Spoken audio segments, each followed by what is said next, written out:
A mother was setting up her son's new phone, but within minutes, her world collapsed. As the cloud finished syncing, messages began to appear. Messages no parent is ever prepared to face. What started as routine twisted into a chilling discovery, one that would drag hidden secrets into the light and set off a chain of events no one could have imagined. This is not a work of fiction, it's the real-life scenario that brought to public attention the unsettling case of Christina Formella, a special education teacher and soccer coach from Illinois.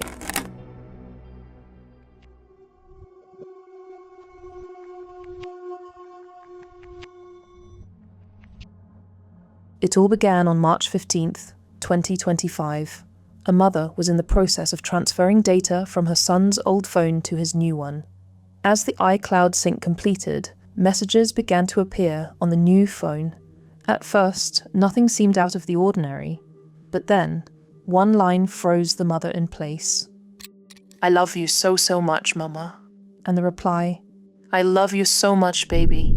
Even though this morning was short, it was perfect." Folks, these weren't innocent exchanges between classmates. The messages were unmistakably tied to Christina Formella, a 30-year-old teacher and soccer coach at Downers Grove South High School. On the surface, Christina seemed like the kind of teacher any parent would want for their child. She earned her teaching license in 2017 and joined Downers Grove South High School in 2020, where she worked in special education. Beyond the classroom, she volunteered as a soccer coach, a role that made her even more visible and connected to students. In her personal life, she appeared settled as well, marrying her college sweetheart in August of 2024. To colleagues, parents, and the community, she looked like an involved, trustworthy member of the faculty. But as investigators would soon uncover, appearances can be deceiving. The boy, identified in court only as Connor to protect his identity, was hesitant at first. He gave investigators only fragments. But, as officers worked carefully to build trust, a much more extensive and disturbing pattern of alleged abuse began to emerge. What started as reports of a single incident expanded into allegations spanning nearly 2 years, from January 2023 to August 2024. The timeline was particularly troubling. Connor was just 14 years old when the alleged relationship began during his freshman year. According to prosecutors, Formella initially made contact through the school's official messaging system, a platform designed for legitimate educational purposes. However, investigators allege that she quickly moved their communications to personal devices, a red flag that often indicates an attempt to hide inappropriate contact from institutional oversight. Court documents reveal what prosecutors describe as classic grooming behavior. Formella allegedly exchanged personal phone numbers with Connor under the pretense of playing games like 8-ball pool through iMessage. This created a constant connection that extended far beyond normal school hours or educational needs. Perhaps most telling was her alleged instruction for Connor to disable his phone's location tracking. Prosecutors argue this was a deliberate attempt to prevent his parents from knowing where he was during their encounters, effectively isolating him from his family's protection. According to the student's testimony, the inappropriate relationship became physical in December 2023. The first alleged incident reportedly occurred during a tutoring session in Formella's classroom before school hours. Connor described how she allegedly locked the classroom door before the encounter took place. Following a grand jury investigation, prosecutors filed 52 additional charges, bringing the total to 55 counts. These charges encompass approximately 50 alleged inappropriate encounters over nearly 2 years. Shockingly, 45 of these alleged incidents reportedly occurred on school property, some even during regular school hours. Beyond the initial text messages that triggered the investigation, law enforcement discovered what they described as a digital diary that Formella had maintained in her phone's notes application. This electronic record provided investigators with unprecedented insight into her alleged mindset and motivations. The content of these notes was deeply disturbing. They contained passages that prosecutors say revealed a possessive, controlling personality. One entry reportedly read, "We will never ever be together again. I'm not a second choice. I'm the best thing you'll ever have, even with all of my mistakes." The notes also contained a section labelled Manifestations, where she allegedly wrote about hoping Connor would contact her to repair their relationship. Yet, contradictorily, she also wrote about wanting to live my best life, knowing he's not the person I thought he was and that he is beneath me. Law enforcement also allegedly discovered multimedia evidence, including videos and photographs of an explicit nature that she reportedly sent to the student, while also requesting similar content from him. Christina Formella was arrested on March 16, 2025, during a routine traffic stop. Her husband was present in the vehicle at the time.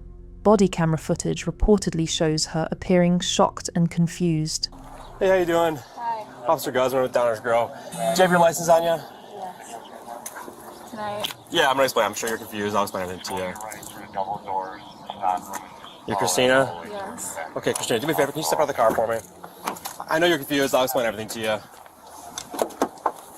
You don't have anything on you? You can just grab whatever you need. Whatever I need. Yeah, whatever you need, like your phone, your purse, go ahead and grab it. Is she going somewhere? Or? Yeah, we're gonna explain everything to you guys. Go ahead and grab it. We're not going anywhere right now. Of course, yeah. I don't understand what's going on here. I get it, yeah. You can go grab your things. Can he come with me? Yes. You stay there, right for right now, sir, just stay there, but yes, you can. But come on back here. Should I shut the car off? Oh, yeah. Go ahead. Goes off. Okay. Let's right back over here. So, we do have an investigation going on. We have to talk to you about it at the police department, okay? So we're going to explain everything to you there. It's not my investigation. I don't know the full details. We do have to bring you there, though, okay? So I do have to put you in handcuffs and bring you to the police department. Just a Downers Grove. Handcuffs? Yes, unfortunately, yes. I'm like willing to go with you. I get it, yeah. Unfortunately, we have to do it that way. So do me a favor. We just take this off. Can I ask you Of course, yeah. It's not, like I said, it's not my investigation. Obviously, we're here for a reason. So go ahead and turn around for me. I'm like... I get it. You have a lot of questions. I'm so scared. Yeah, everything's okay. We just need to talk to you at the police department. That's all. Nothing else on your pocket right now? Anything else? Just my phone. Just your phone? Here. Okay. Okay. All right, we're heading to sit in the back of this car. On the other side. Am I in trouble? Like, I'm so lost right now. I'm sure you are. Like I said, I can't answer any questions right now. I'll just tell you that right now you're being detained for an investigation and we're bringing you to the police department. And once you get there, they're going to fill you in on everything.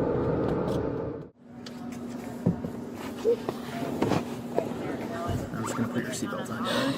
Unless are you able to reach it down there? Alright. Sure you don't want a tissue or something? I feel like I'm going to throw up. You want a bag? Yes, please. Alright. Shauna, can you grab a bag out of there?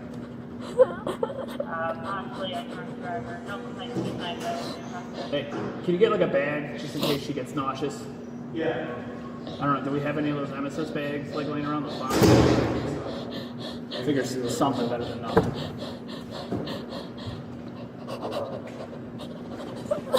Or here, if you stay with her, I'll go grab it.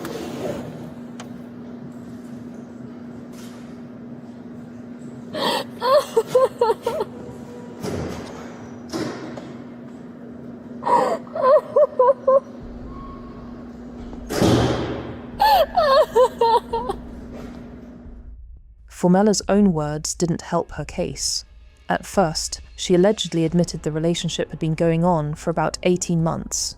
Later, she denied everything. Formella's legal team presented several theories to explain the evidence. They claimed that Connor had been stalking her and that she had been targeted because she was, in their words, good-looking and a good person who cared too much about him. The defense also proposed an elaborate theory involving alleged technological manipulation. They suggested that Connor had somehow gained access to her phone, sent inappropriate messages to himself from her device, then deleted them from her phone to create evidence for blackmail purposes. Regarding the digital diary found in her notes application, the defense claimed it was merely an outlet for anxiety, and any inappropriate content was supposedly about her husband, not the student. These defense theories faced significant challenges when confronted with the actual evidence. Prosecutors argued that the explicit content clearly referenced the student, not her husband. Moreover, Formella's husband reportedly contradicted her claims entirely, stating he had no knowledge of any relationship between his wife and Connor beyond the student being on the soccer team.